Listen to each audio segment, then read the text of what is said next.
What's up guys, Everything Apple Pro here. A very exciting day for Apple today. They announced the new iPhone 8 and 8 Plus, as well as the new iPhone 10 10th Anniversary Edition. So in this video, I wanted to give you guys a very in-depth look at these devices, how they compare to one another. If you guys were on the fence about whether or not it's worth $300 or $400 extra to go for the iPhone 10, and in which way it's better, which way it's worse, I'd like to cover all of that in this video, give you guys a better idea about which device is better suited for you. So we're going to be covering everything from software features to hardware and everything in between. So let's get to it. Which device is better suited for you? I'd like to start with what is the same with these devices, because that list is smaller than what's different. So the build, from the outside, these are pretty strikingly different. I mean, one is much bigger than the other. This one fits in the palm of your hand.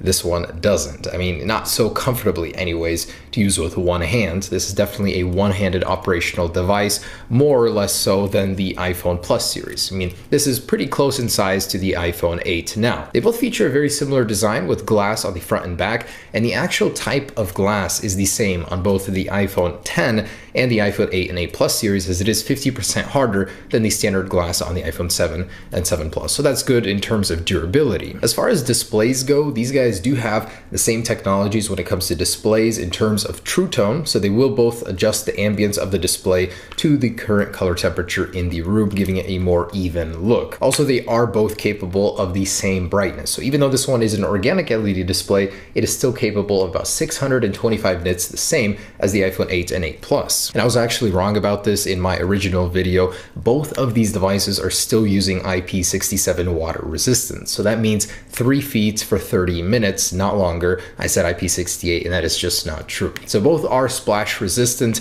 but definitely don't take them in the pool expecting them to survive. Now, the processing power across all three of these devices is the same. So you're going to get the Apple A11 chip with the Neural Engine and A11 Motion coprocessor on all three devices. So they'll all be just as powerful as each other, although it's not confirmed. The iPhone 8 though will be getting a gigabyte less of RAM compared to the 8 Plus and iPhone 10. Now, all of the cameras are 12 megapixel, although only the 8 Plus and the iPhone 10 will be getting the portrait mode. So using an improved version of the existing one, you're going to get that bokeh effect in some certain locations and pictures that you decide to use that on. All of the devices do have the improved flash unit with a 2 times better uniformity when taking pictures in the dark with that flash, so that's good. Both the iPhone 8 Plus and iPhone 10 do have the new portrait lighting mode, which is in beta. And surprisingly, all of the devices can do the 4K 60 frames per second and 1080p at 240 frames per second. Now, on the front of the device, all three cameras do have the same 7 megapixel sensor, although the iPhone 8 can do the portrait mode on the front and the N-emojis, which we'll get into in just a second, which the others cannot. All of the devices do have the 64 and 256 gigabyte storage capacity, and all of them do have the Qi wireless standard for wireless charging, and all of them do have fast charging. So that's 30 minutes will give you about 50% battery life. That's pretty good for an iPhone. So that is where the similarities end. I decided to do what's the same so you guys get a general idea of where they stand. But how are they different? The most obvious one is going to be the display, the overall form factor of the devices. Before I get into that though, the borders are different. This one is stainless steel. It's going to be a tougher metal. It will resist drops a little bit better. As you know, with an aluminum device, when you drop it onto concrete, you get this gouge. It's a very soft, a little softer metal than stainless steel, but aluminum 7000 is pretty durable. Just if you drop it from pretty high up, you'll get a dent, you'll get a gouge. The colors are also different. On the iPhone 8 Plus, you're going to get the silver, the space gray, and the new gold color, although in this one, it does not have a gold color. So you only get a silver and space gray option. So comfort-wise, these are going to be in a different class. The Plus series is not so simple to use with one hand. You really got to stretch, and that's why it has reachability. On this guy, it's a lot easier to use with one hand. The iPhone 8 is comparable in terms of screen size, although this one is just a little bit wider by a few millimeters. This one does not have reachability. Instead, you have to go all the way up in order to bring down your notification center and control center. So on the left, if you swipe notification center, on the right, this control center on the actual display. On this guy, it's just a one swipe to get to the cover sheet or notification center as we used to know it in iOS 10. The iPhone 10 will be the thickest of the bunch at 7.7 millimeters, the iPhone 8 Plus at 7.5, and the iPhone 7 at 7.3. Not a very big or bad difference, but Apple has made these devices just a little bit thicker to accommodate accommodate more internals, more battery life. So back to the displays. Obviously on this one you get a full bezel-less experience, top to bottom, edge-to-edge displays with a cutout for the top sensor bar. On the 8 Plus, it's a more conventional square, so nothing too exotic. But the actual display technology is different. You get organic LED display on the iPhone 10, which means an infinite contrast ratio. The blacks are pure black, as each pixel can be turned off individually. It's a really impressive screen technology. Colors are going to be a little bit more vibrant. In general, it's just a better display all around. Not to mention the PPI, or the sharpness of the display,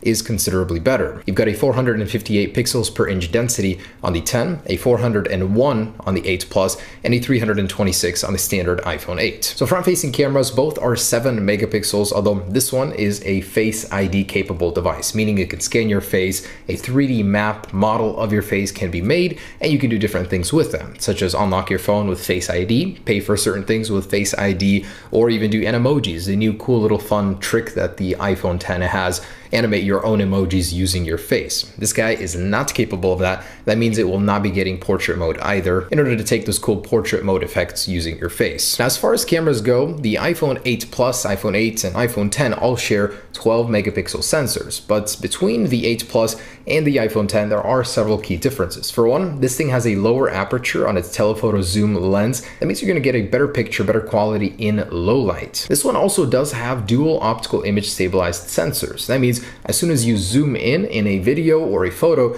that image will be stabilized, where on this one, that's not the case. It's a lot more juddery. So if you do a lot of zooming, a lot of moving during that zooming, this one is going to be the better choice for you. And a couple of other things. So the whole Face ID versus Touch ID thing. The iPhone 8 and 8 Plus have second generation Touch ID, so same as the iPhone 7 and 7 Plus. Extremely fast, very convenient. You don't have to be looking at your phone to unlock it every single time. Just from the stage demo where Face ID was used to unlock the iPhone 10, it seemed a little bit slow. You had to be looking directly at the iPhone in order for it to be unlocked. So convenience-wise, it seems like there's a little hindrance there already. If you're used to the completely free, no boundaries Touch ID system where you can go ahead and unlock your phone while it's in your pocket without looking at it, that's definitely going to be more of a convenience factor there. I'm sure Face ID will improve with time, but right now it just seems a little bit slower than Touch ID, a little bit less convenient. And actually in the video demo, the video was cropped. Your games will be cropped. The sensor bar literally obstructs a portion of your content, whether you're viewing video or actually playing games. It was a little interesting for me to see that from Apple. I thought they would have cropped the top and bottom with black bars, but nope, it's literally just obstructing your content. And if you don't want that, definitely go for the larger Plus size. Not to mention, these are not comparable. Your content will appear bigger on the Plus series phone just because it has more room to expand width-wise. This one is a very constrained device. Your content will definitely appear smaller than this one, even though there's more room with a taller display. Just something to consider. And then the topic of battery life. So all of them do have pretty good battery life. The iPhone 8 and 8 Plus have the same as the iPhone 7 Plus, and this guy has 2 hours better battery life than the iPhone 7. So where does that put it comparing it to the 8 Plus? The iPhone 10 will do an hour less internet usage time and video playback compared to the iPhone 8 Plus. So not too bad actually. 1 hour less for this huge display is not a bad deal. And lastly, price and release date. So the iPhone 10 definitely carries with it a premium over the iPhone 8 and 8 Plus, $200 over the iPhone 8 Plus, and $300 over the standard iPhone 8. Now, considering all that you get for those $300, it honestly isn't unreasonable. The Samsung Galaxy Note 8 starts at about $930 to $960, depending on which carrier you have. And although it does offer a lot, the iPhone 8 is still in that category, and it does some stuff that the Galaxy Note 8 can't even do. So definitely not a bad buy, although I totally understand why some people would not be willing to dish out more money for it. The iPhone 8 and 8 Plus series definitely do have a lot in common with the iPhone 10, but just holding these devices, man, you can definitely tell this is in a league of its own. That display, that design, it's unlike anything you've ever seen from Apple before. So personally, $300 in order for me to get this over the standard iPhone 8, I will do that any day. I just honestly think a device like this, 64 gigabyte entry model, Man, they should have done 128. That just seems penny pinching right there for me, and 512 top end model. And lastly, release date and ease of access to these devices. The iPhone 8 and 8 Plus will be mass produced. They're definitely not a huge departure from the 7 and 7 Plus in terms of design, so it was a lot easier for Apple to make